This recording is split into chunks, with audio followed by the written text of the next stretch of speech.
Hi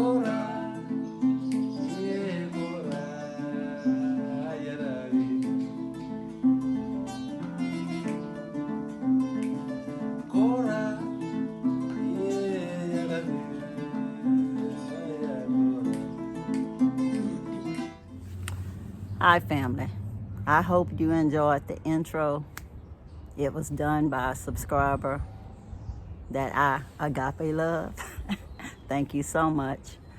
All of the information will be right in the description part.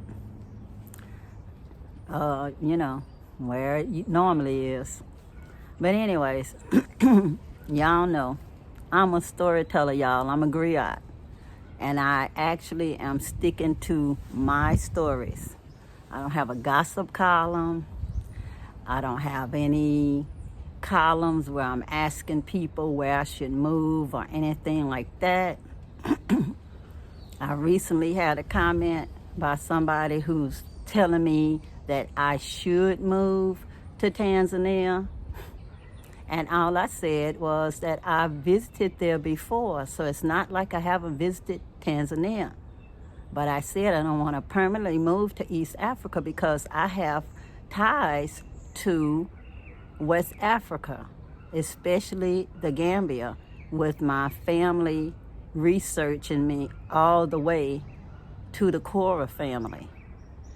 You know, I don't have any problems with anybody moving anywhere they want to, but really, guys, y'all know I am not for somebody else telling me what I should or should not do. Has nothing to do with being mean-spirited or anything. In fact, the person who said that nasty remark, I just hid them from my channel because I don't need that.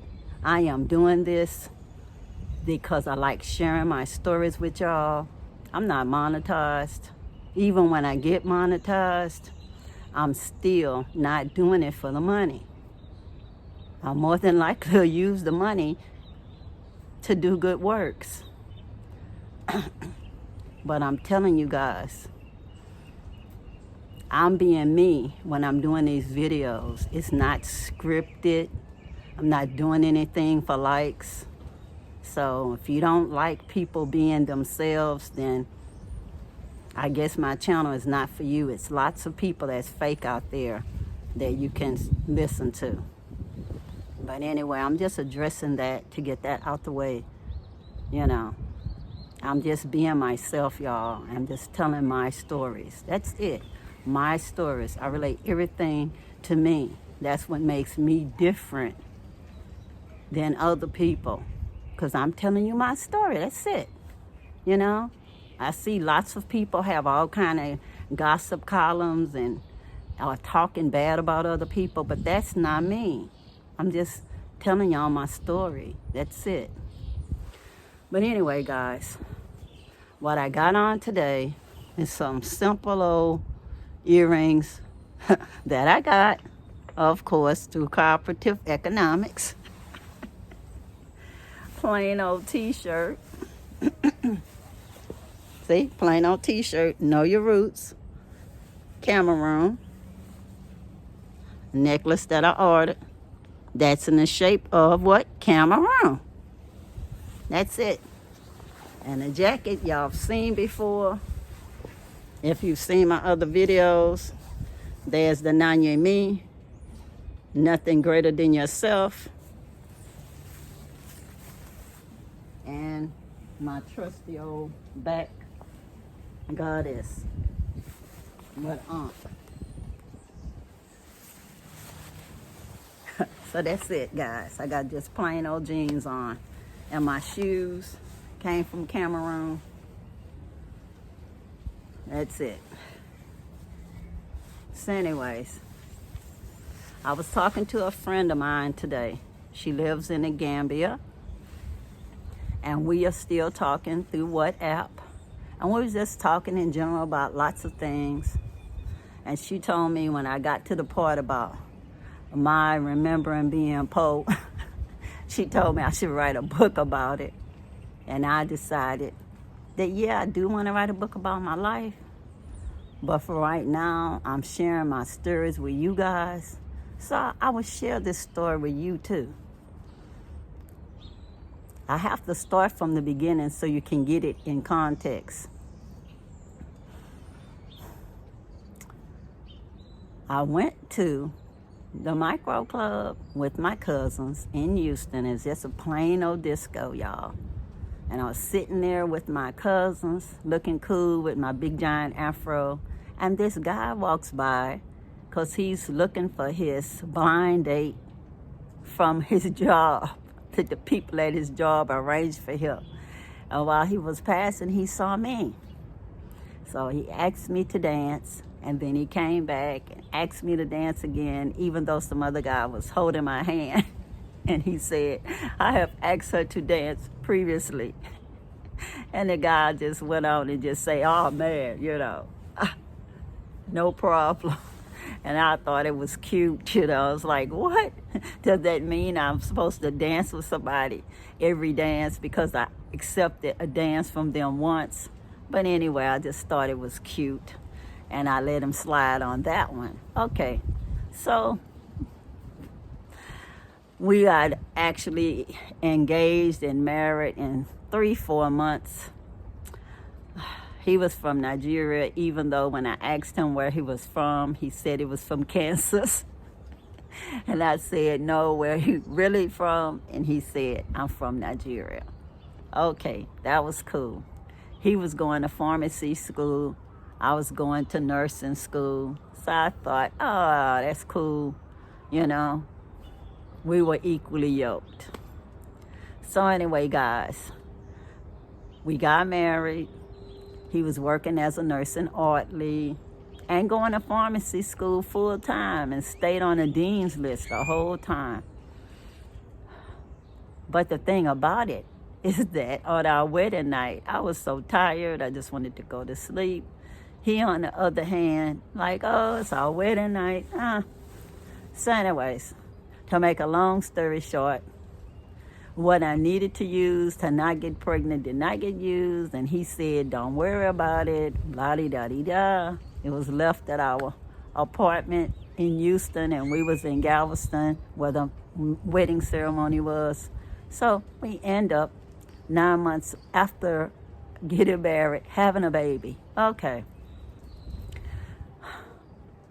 It wasn't as simple as it seems because I wasn't on my mama's insurance and he didn't have insurance when we got married. So I couldn't see the doctor like I thought. I thought I could just go to where he worked and get in at their clinic, because he was an employee. But no, they told me that I did not qualify because he made $8 too much. Not I made $8 too much. He made $8 too much.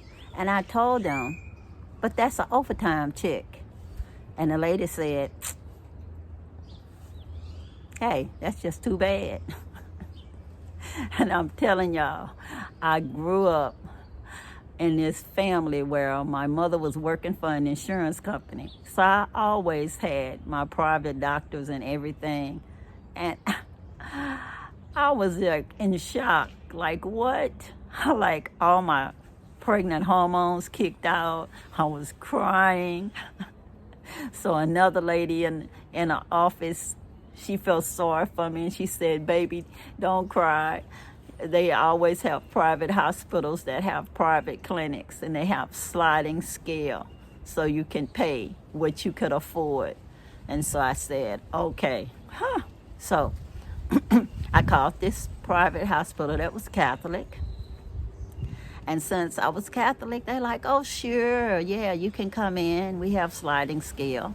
So the amount they told me, we paid so much. It had to be paid by my 7th month of pregnancy. So I almost had enough money, but I didn't have enough. So my mom helped out with giving me the rest so I wouldn't be kicked out the program at my 7th month. Okay, so we was all good. I'm telling you, being poor in America even wasn't cool back even in the 1970s. So anyways, I go into labor. I go into labor. The nurses tell me, oh, the heartbeat is fast, whatever. You're going to have a girl. Yeah, it's an old wives' tale. Then I was pushing, same difference. Oh, look at all that hair. You're going to have a girl. Can't be a boy with all that hair. Huh? I was ready to deliver. They took me to the delivery room. And this nurse, who had been sweet to me my whole labor process, put her little fat hands on my face. And she said, inhale, honey. And I did. And she put this mask on my face and knocked me out. I didn't even know that I was going to have general anesthesia. Nobody told me anything. It was not informed consent back then.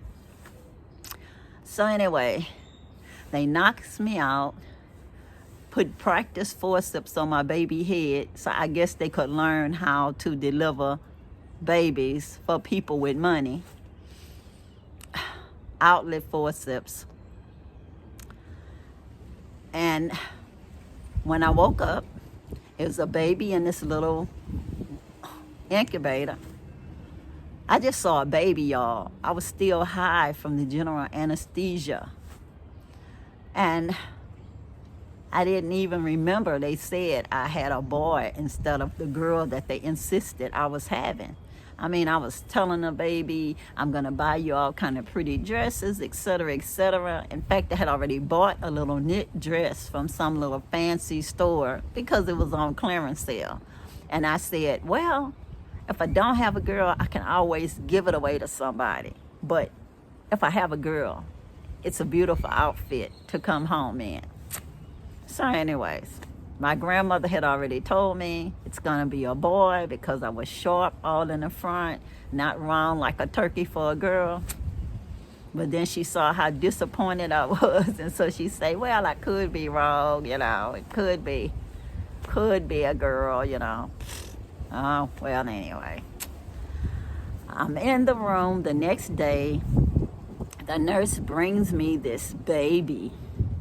Not only she brings me this baby, the baby doesn't look like me, doesn't look like my husband, not to me anyway. My roommate, since I had a semi-private room, for clinic patients that didn't have that much money, her name was Maria. She was Hispanic. I had a baby look like her to me. I figured my husband was, Kunta Kinte. He had this 100% African DNA, which was dominant. I didn't think my DNA had much to do with it, I thought it was recessive, but no, it wasn't. The baby really took after my mom, who was high yellow. So anyway, I tried to give the baby to my roommate. I told the nurse, no, it's not my baby. That's her baby. My roommate looked at the baby and she said, yeah, that's my baby. Good old Maria. The nurse was so mad at both of us that she looked at me and she said, yes, that is your baby. And she looked at Maria and said, no, that's not your baby. And she showed me the bracelet and everything. And I said, oh, wow, I'm going to have to go home with this baby. Because they're not going to give me another baby. I came in here for a baby, and this is the baby they assigned to me. I'll just have to take it home. Even if it was switched at birth, what could I do? I figured I was poor, so I was not feeling empowered to even protest. And wasn't a such thing as DNA tests back then anyways. So I just had to kind of get used to him. I went to the nursery to look at him, to kind of get used to him some more. The nurses looked at me. They looked around for a baby that looked like me, and they shaking their head. I had to show them the little nursery card with my name on it. So they looked and looked for the baby with that name, and they pushed the baby to the window so I could see the baby. So I was like, hey, this is my assigned baby. He's cute. I'll take him home.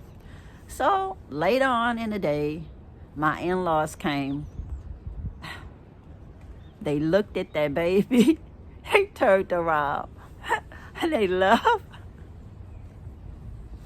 I know they was in shock. They didn't want to tell him the baby didn't look like him, you know. So anyway, we took this baby home. And he had to grow on us. You know, we like, what can we do? This is a baby we got. Hopefully somebody will take good care of our little girl. She might know Spanish or something. I don't know. So anyway, when my in-laws came to visit, they thought up something to make the baby their baby too. So they said it was a knot on the back of their head that was distinctive. And they said, you see the knot on the back of so-and-so's head, which is my ex-husband's, and I just don't want to use his name. And they say, you see the knot on the back of the baby's head? See the knot on the back of my head? You see the knot on the back of his head? Yes, here's our son. All I could say was, uh-huh. Because they know they wasn't going to get no other baby neither.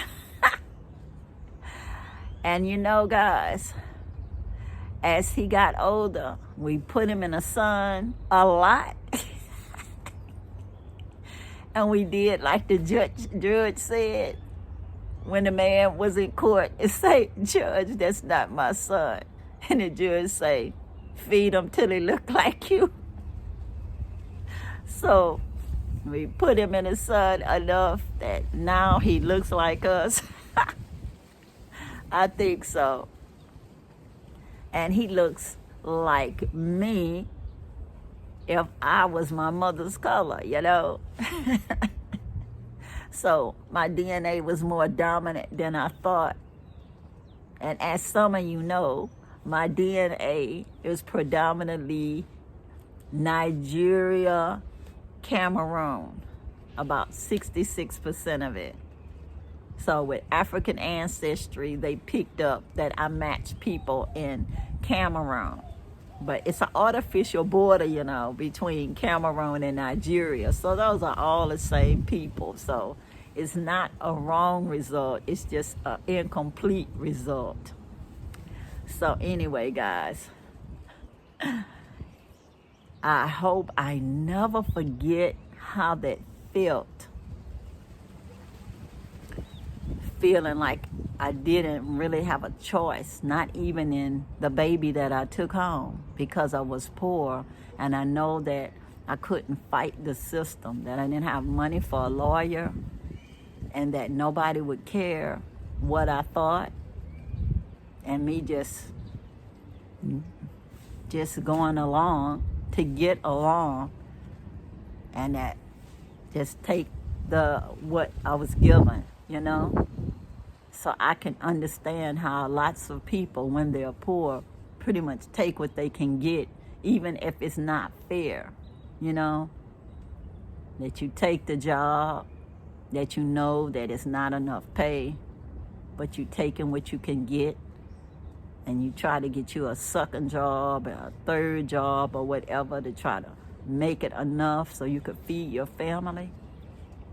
'Cause I understand that, because I try to keep that story of taking my baby home and getting used to him, you know.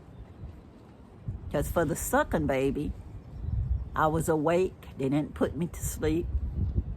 And he came out chocolate like my husband, with an afro like all the other Nigerian babies that I had seen.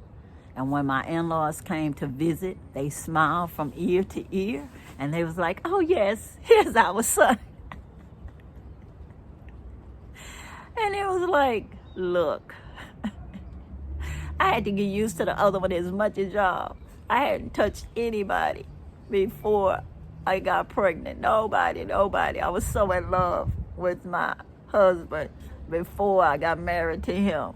And when I was married to him, that I was never any doubt in my mind that whatever baby I had was his baby. But as for the hospital being, oops, they make a mistake. Yeah, sometimes they have, especially back in those days. But yeah, he actually does look like us. And my grandson, that's his son, looks like us. And my mother genes are strong. And yeah, they look like her. You know, especially my grandson. I mean, he looked like he was my mama's baby.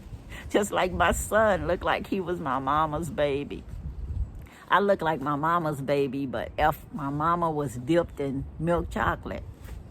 So anyway, guys, I just want y'all to know that no matter what, we're all the same people. It's just a matter of opportunity that it can bring you from one class to another. It's only education that brought me from where I had to be a sliding scale to, oh, I graduated from nursing school. So I was a registered nurse when I had my second child, and I had a different experience. I was at the same hospital, but I had a private room and a private doctor. So I was in control, and I was able to be awake when I saw my baby. And I got to bond with my baby right away, you know? And I got to see exactly how he looked, you know? But I'll never forget the other experience. So it's just a matter of opportunity sometimes on what caste system you end up in, what socio-economic group that you end up in. So that is one of the reasons why I can treat people like I want to be treated, because I can remember when I didn't have anything. Yes, I was going to school, but that is not the point. The point is, at the time, we did not have the money. And so, yes, I had to be on that sliding scale. And I was just blessed that my mother was able to help me to make up that difference so I could even stay in that program, you know? So I was a poor person, but temporarily poor. And now I'm middle income because of education. Education is the key that can bring you from one level to another.